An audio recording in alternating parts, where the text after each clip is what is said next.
taking a look at the graphics of the second floor here.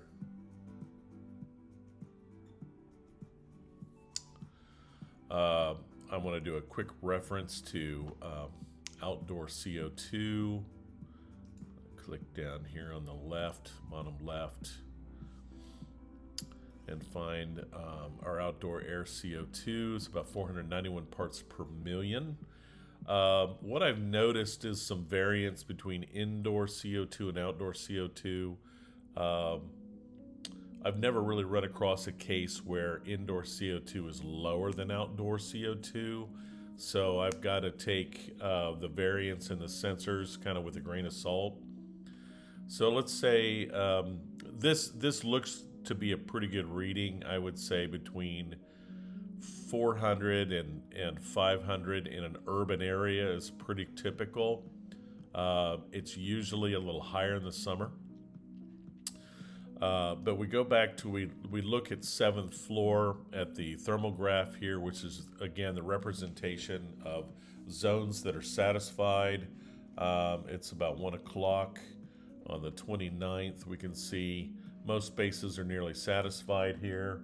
We've got a zone that's not been added to the system yet, and then one that's evidently working to recover. It's a little warmer, and this one's a little cooler maybe than it's supposed to be. Now keep in mind that when someone adjusts a thermostat, the color will respond immediately. So if I'm at 74 degrees and I adjust it down and I want 71 as my set point, taking 2 down, it'll immediately change the color of this, and then it'll take time for that space to recover and cool it down or heat it up. All right, so what I want to focus on is CO2, and I want to look at the trends for this floor. So I'm going to take a peek here, and I've got a combination graph here of CO2 from rooms 120 to 129 approximately. So what we can do is we can click on that, and you notice we're on the floor level over here. And what we have is we have several room CO2 sensors showing us a lot of data points of where the CO2 is actually in the space. Now, currently, ASHRAE recommends a differential between outside air and indoor air, maybe about like a maximum of 300 parts per million. 10 years ago, I could tell you that it was probably 500. There's been a lot of change because of studies over time. In 1995, there really wasn't much reflection upon indoor air quality for ASHRAE. They were focusing on a lot of things. Energy efficiency was not really one of them, and indoor air quality was not really chief focuses. Since the year 2000, both of those have become major focuses of ASHRAE. So in 1995, the outdoor air damper was basically told to be set at 10% open, and what you got was what you got, and we didn't really read any CO2. We didn't use CO2 sensors in the spaces. So here we are, 25, almost 30 years later, and things have progressed so much that we're able to put CO2 sensors in every single room and look at the indoor air quality. So take a look over here. We can see that zone CO2 during an active part of the day, here's 1 p.m. to 6 p.m.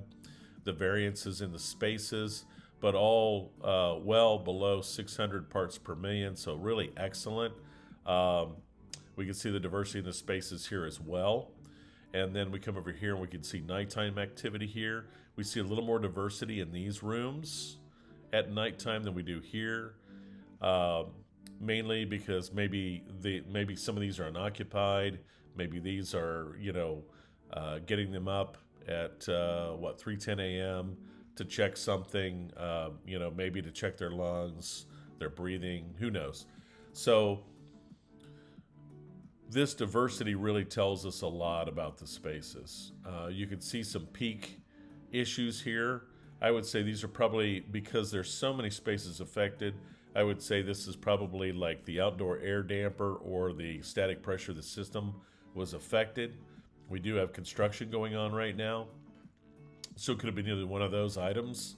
You can see about 8:30 is a little bit after the beginning of shift. Could have been a fan shut down momentarily and turned back on. Again, really no concern here though. The peak, I think the worst peak we've got maybe is 700. Let's see if I can get that to come up. There we go. So 738 parts per million for maybe 5 minutes, something like that, before the space responded and was able to bring in more fresh air. So this is really not a concern at all. Again, we were looking, the industry was looking around the year 2000 at 1,200 parts per million in a space as acceptable CO2 levels.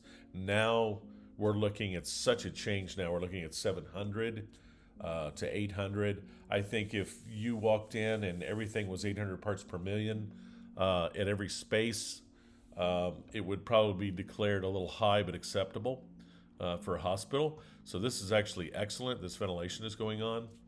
Now, I also want to mention to you that economizer operation or free cooling is when we utilize just fresh air and no mechanical cooling at all, no chilled water, no direct expansion, refrigeration, or anything.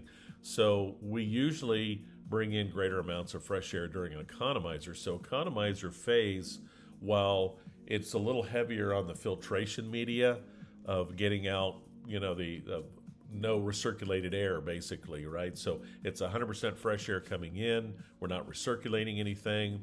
We get free cooling, a little bit more loading on the filters, but overall, it enhances the fresh air quality in the building. So I don't have a economizer reference on this page, but I just want you to keep in mind that economizer operation can be very healthy for a building as far as bringing a lot of fresh air in.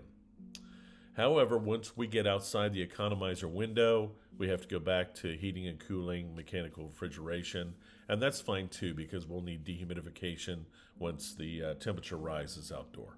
So this is just a quick overview to give you an idea what you can look for in data and really kind of understand the system at a deeper level. Thanks for listening. I really appreciate you taking the time and reviewing this, and hit the like button if you like this video.